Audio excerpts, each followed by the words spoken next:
Assalamualaikum warahmatullahi wabarakatuh. Salam dan bahagia. Perkenalkan, nama saya Eka Rosiana Gustianingsih dari SMK LPI Semarang, calon guru penggerak angkatan 8. Pada kesempatan kali ini saya akan menyampaikan mengenai tugas saya, koneksi antar materi, kesimpulan dan refleksi modul 1.1. Sistematika refleksi.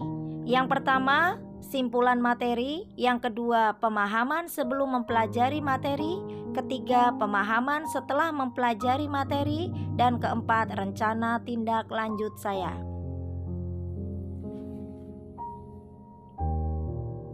Pemikiran Ki Hajar Dewantara yang akan saya bahas.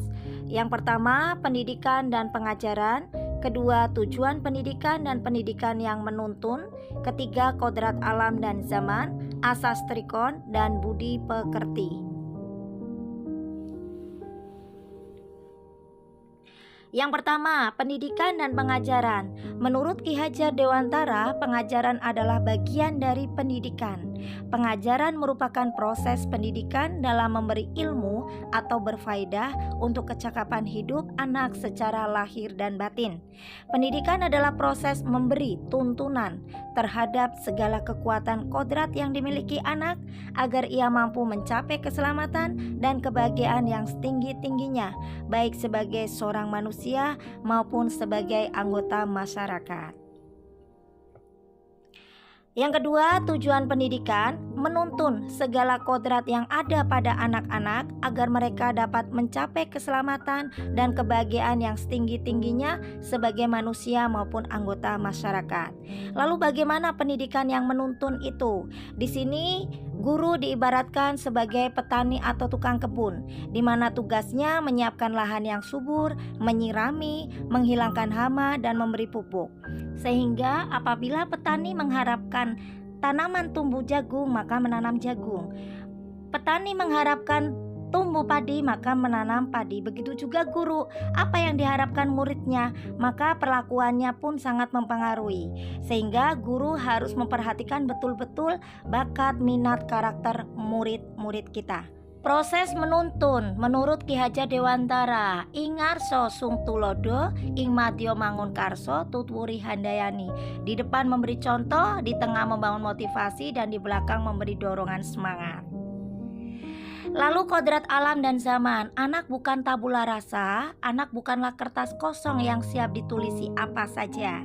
Namun seorang anak sudah membawa kodratnya masing-masing yang bentuknya masih coretan samar-samar. Lah tugas di dalam pendidikan kita sebagai guru untuk menebalkannya sehingga menjadi jelas dan bermakna. Kodrat alam, pendidikan menyesuaikan lingkungan alam dan sosial anak. Kodrat zaman, pendidikan menyesuaikan zamannya. Asas trikon. Yang pertama, kontinu, artinya pendidikan itu bergerak maju dan berkesinambungan. Yang kedua, konvergen, pembelajaran mengambil dari berbagai sumber, bisa buku, bisa internet. Ketiga, konsentris, pendidikan harus relevan dengan kepribadian bangsa.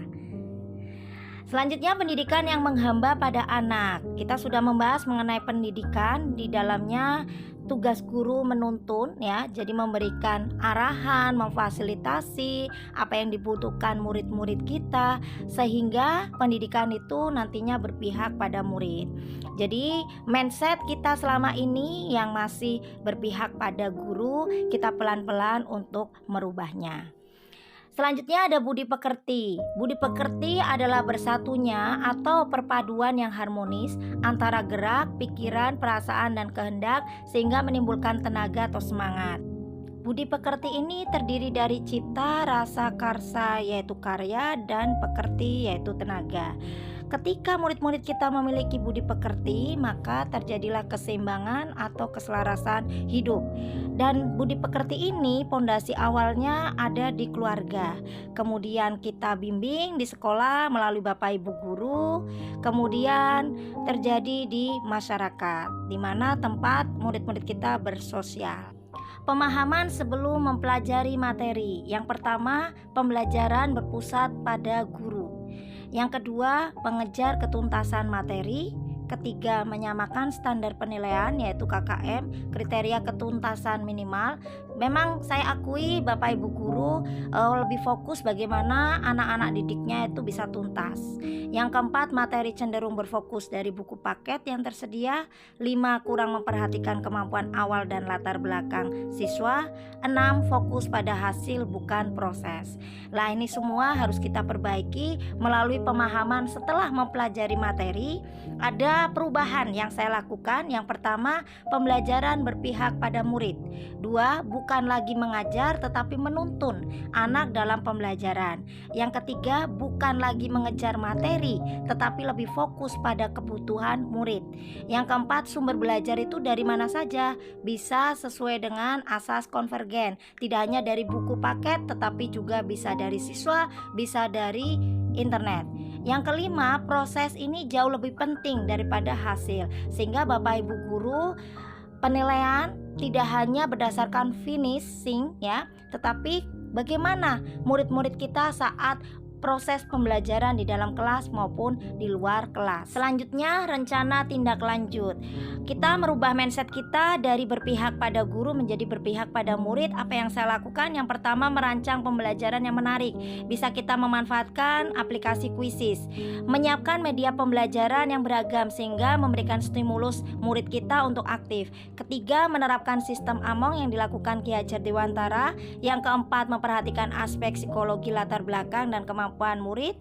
Yang keempat, melaksanakan penilaian yang dapat mengakomodasi apa yang dibutuhkan murid kita melalui bakat, minat, kompetensi, dan keberagaman murid kita, sehingga tidak hanya fokus pada hasil saja. Demikian yang dapat saya sampaikan. Terima kasih dan semoga bermanfaat. Ayo Bapak Ibu guru semua, kita rubah mindset kita. Salam guru penggerak.